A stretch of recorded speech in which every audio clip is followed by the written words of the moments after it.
Joseph Farley, Chief of Staff to the Mayor. How are you? Hi, Lisa Zornberg, Chief Counsel to the Mayor and City Hall. Sorry, can you both spell your names? Camille, Joseph, Joseph, Varlack, V as in Victory, Arlack. Lisa, the normal way, Zornberg, Z like zebra, O-R-N like Nancy, B-E-R-G. Awesome. We're But- going to let Camille just get make a us statement? started, Okay, and then great. Yeah. Sure. Okay. Well, thank you, everyone. Essentially, we've been talking about this, I think, at Off Topics for the past couple of weeks. As everyone is clear on, there is a surge that is happening. There are unprecedented numbers at the border, and we have seen certainly an uptick in New York City over the past couple of weeks, and we continue to work very carefully to manage that. The executive order that was released yesterday is an effort for us to once again try to control the time and the place and the manner in which asylum seekers or migrants are dropped off in New York City, which will enable us to better coordinate their care. So we are really excited to have that out there. But again, we continue to need help. As we've said previously, we are incredibly grateful for the assistance that we've gotten from our federal and state partners, but 160,000 people have come into our city over the course of the last year and a half, and we continue to need additional assistance, as do all of the other cities that are dealing with this national crisis across the country. I have a question on Just one sec, Dan. I'll call. How quickly does the city plan to escalate violations of this new policy? Meaning, let's say tomorrow a bus drops without notice at 2 p.m. Is that bus immediately going to be taken away by the city? So why don't I address that? The local emergency order that Mayor Adams issued yesterday has the force of law, and it under state law, knowing violation of the emergency order is a criminal misdemeanor. It's no different than enforcement as to any other law going forward. If everyone's expected to comply with the order, and if they don't, the NYPD is charged with enforcement of the order. And we were very clear yesterday that there is a short grace period while companies and bus operators are notified and people have a chance to examine and understand what their obligations are. Once that grace period of 32 hours ends, we expect full compliance. In terms of enforcement, again, it's like any other law. In the course of all sorts of enforcement actions, the NYPD has a variety of tools at their disposal, including seizure of evidence, impounding of evidence, but this is going to be treated like any other law, and those who knowingly violate it do so at their peril. But can you step us through the procedure, though? I want to get to everyone, and then we'll come back for your time. Okay. Yeah. Kristen, did you have a question? Yeah, just a little bit more of just what kind of sparked this and what next year is hoped to look like in terms of getting this all enforced. Yeah, so, we have been wrestling with all of these issues, as we've said, for over the course of the last year and a half. And for us to be sort of in the middle of winter and seeing that there is a surge that quite frankly was broadcasted by Governor Abbott and his team on social media, that he just underscores what we already know, which is as a political ploy, he is continuing to send people here. Folks that are getting off the bus don't have coats, in flip-flops, in shorts. It is absolutely unconscionable, and it cannot continue. What you should expect to see in 2024 is us continuing to work in partnership with our faith-based communities, with our CBOs, to really put in place as many measures as we can to help as many people as we can. You should expect that we are going to have increased advocacy, again, on all levels, city, state, and federal, because we continue to need help, and we will continue to lead. Morgan? Just a question. So, what if a bus comes in super late at night, and who is responsible for checking out on this? Is there going to be somebody there at all hours? Are they going to look at manifest or book logs? And then also, what happens with migrants who are arriving by plane here in New York City? So I'll start with the last question.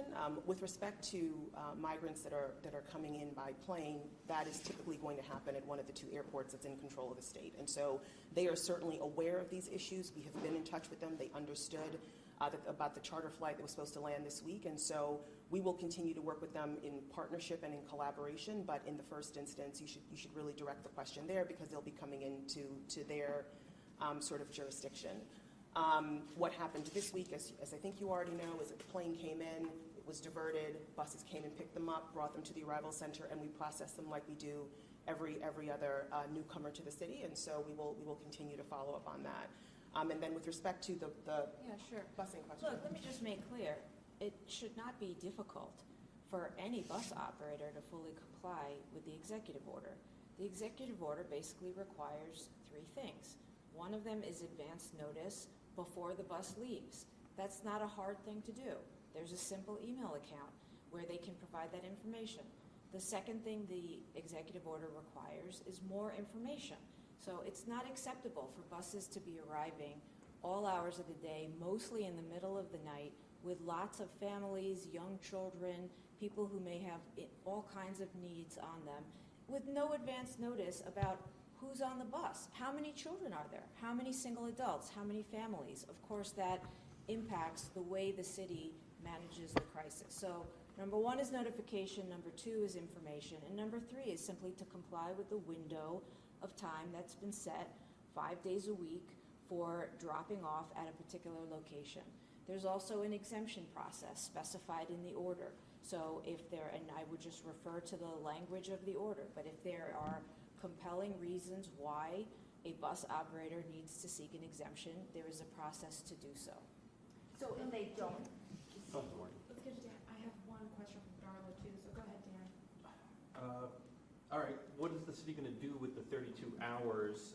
Say if a bus company complies, what is the city going to do with the 32 hours notice it's requesting? And what are you going to do when bus operators who blow the window drop off migrants in New Jersey and say, go take New Jersey Transit into the city? Sure. So on the latter point, what I will say is that we are working to make sure that we have conversations not just with surrounding states that may be impacted depending on what the activities of the bus companies are, but also with our upstate legislatures as well. So having conversations with them, making sure that they are aware. It is not our intention to shift any burdens, but we have no idea. It's quite frankly unpredictable what's going to end up happening, but we do have a sense of what happened in Chicago and just sort of making sure that they are aware with that. What happened in Chicago? So in Chicago, what they found after the ordinances went into effect is that the bus companies would sometimes drop buses off in outer countries, outer counties, I should say. So in other cities or other counties outside of Cook County. What I understood happened in some of those instances is that, community-based organizations might give them Metro cards to get back into the city, but there was some of that did take place. Our goal, again, is to work in close partnership with those in the surrounding areas to make sure that they understand. We made sure that we briefed our federal delegation yesterday, and I think we have a call scheduled for later today to talk to some of the upstate folks just to make sure that they know what exactly we've done with the executive order. And about the 32 hours, what do you want to do with the 32 hours you'd be granted from the bus companies giving you notice? Well, sure. I mean, managing a crisis of this size and constancy has a tremendous impact on staffing needs and resources of the city of New York. So just at the most basic level, having the advance notice of who's coming, when they're coming, how many people are on the bus, and the breakdown of the information that we're seeking allows the city to best coordinate its own resources. but how do you guys know that the Can I 32? just ask a question for Darla, who wasn't here? Following your trip to DC, are you able to talk about if we know whether FEMA money is being used by the state of Texas to send buses or planes here? And then separately, can you talk a little bit about the city's communication with Governor Abbott? Sure, absolutely. So we have confirmed with the White House that to the best of their knowledge, Texas is not using FEMA money to send the buses or the chartered planes to any of their current destinations. So that's the most recent information that we have. And separately, with respect to Governor Abbott, we reached out to Governor Abbott's team over a year ago, and there was no response. And the mayor continues to publicly call for better coordination from Texas on all the buses and everything that they're doing, and he has not responded to that. Has the mayor bluntly told his police department to send a message with this new order? The first bus that comes in violation of this, darn it, confiscate the bus, send a message. Has the mayor sent that message? What the mayor has done is what he always does. When there is a law or there's a rule, he expects it to be followed. And so NYPD will be doing enforcement of this executive order the same that they will do with any other. Are we having the Okay. 60-day family rule? Are we having the Dan? 60-day family rule be enacted now that we're heading past the holidays? I'm not sure what you mean in terms of enactment. There is a 60-day rule in place for families with children.